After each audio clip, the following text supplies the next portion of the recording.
Okay, well, hopefully now you become comfortable with the chromatic scale in Lesson 3. So we can proceed now to Lesson 4, which is going to involve the C scale. C scale is the most common in music, and it's based on what they call natural tones.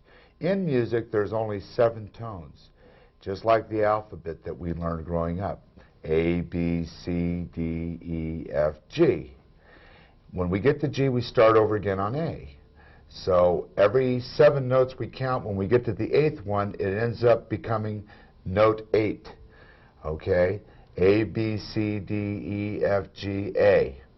The C scale starts on a C note. C, D, E, F, G, A, B, C. And you'll notice when you count that when you started on C and counted up to C, you counted 8 tones. The C scale, in theory, would actually begin on a C note at the 3rd fret of the 5th string. This would be C, the next string open D, then E, F, G, A, B, C. You could play it down, C, B, A, G, F, E, D, C. These are the tones that constitute the C scale. Okay, so it's a good idea to practice just these notes of the C scale without talking about it. I'll play through it, C to C and back.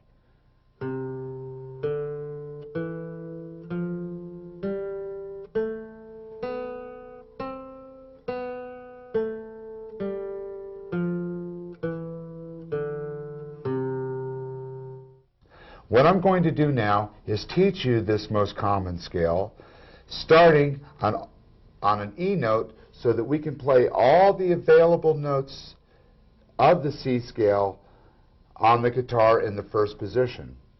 The first position is determined by where your first finger lays. We've been working in first position. That's where your first finger falls. Position and fret, then, are synonymous. Wherever your first finger lays, that's considered the position you're in. If my hand was way up here on the neck somewhere, and this would being fret 7, it would mean my hand was in position 7.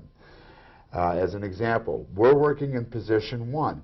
And in playing and learning the C scale, what we will notice is that the fret and finger will be the same. So when I refer to fret 1, I'm also referring to finger 1. Fret 1, finger 1. If I go to fret 3, it would be finger 3. So, beginning our C scale, we're going to start with open, E, first finger on fret 1 of this 6th string, bottom string, would be F, G would be 3rd fret of the 3rd finger on the bottom string. Continuing then, after G comes A, which is the next open string, B would be 2nd finger, 2nd fret of the 5th string, 3rd finger, 3rd fret of the 5th string, 3rd finger, open D, then the 2nd finger on E, 2nd fret, 3rd finger would be F of the 3rd fret, string 4, open G would be the 3rd string open, 2nd fret of the 3rd string would be A, then we have open B of the 2nd string, index finger, 1st finger on fret 1 of the 2nd string would be C, D, 3rd fret, 3rd finger, 2nd string, open E, 1st finger, 1st fret is F, 3rd finger, 3rd fret is G. Coming back, it would be reversed.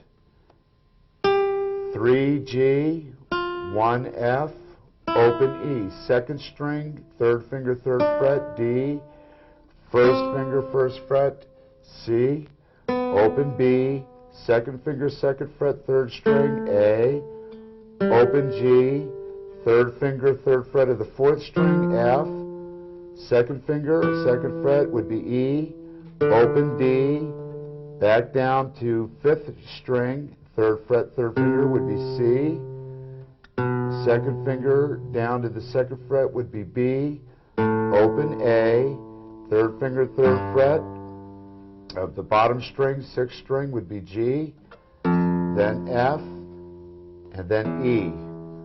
Okay, so having become comfortable then with the names of the notes in these moves, you can memorize the scale by memorizing the finger pattern. This is how you can most rapidly learn how to play this scale. The pattern is open, 1, 3, open, 2, 3, open, 2, 3.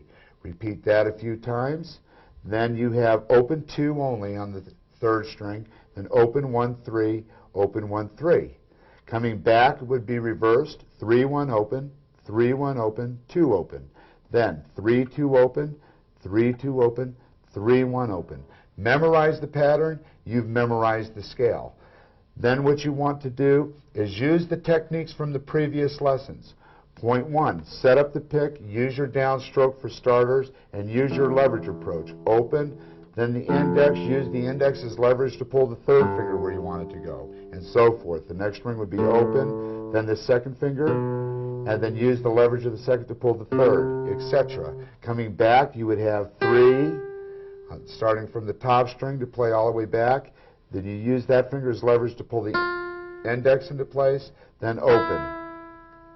All right, then you want to play the scale up and forward, so the whole scale will come out.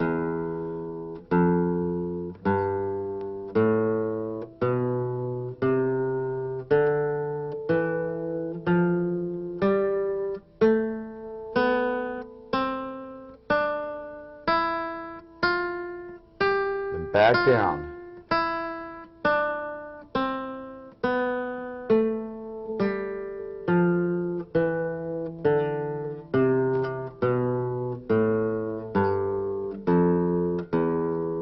Once you get that, then you can go to the right-hand techniques we've used, as in the chromatic scale and in our first lesson. Down, up on each note. So you can go through the entire scale, down, up on each, and then you can go to that final, more advanced level where you're down on the first note, up on the next, down, then up on the next, down, and up on the next, all the way up and back. Please get comfortable now with that C scale and the way we're playing it, the way I'm demonstrating it to you before you proceed to the next lesson. So I'll see you on lesson 5. Thank you.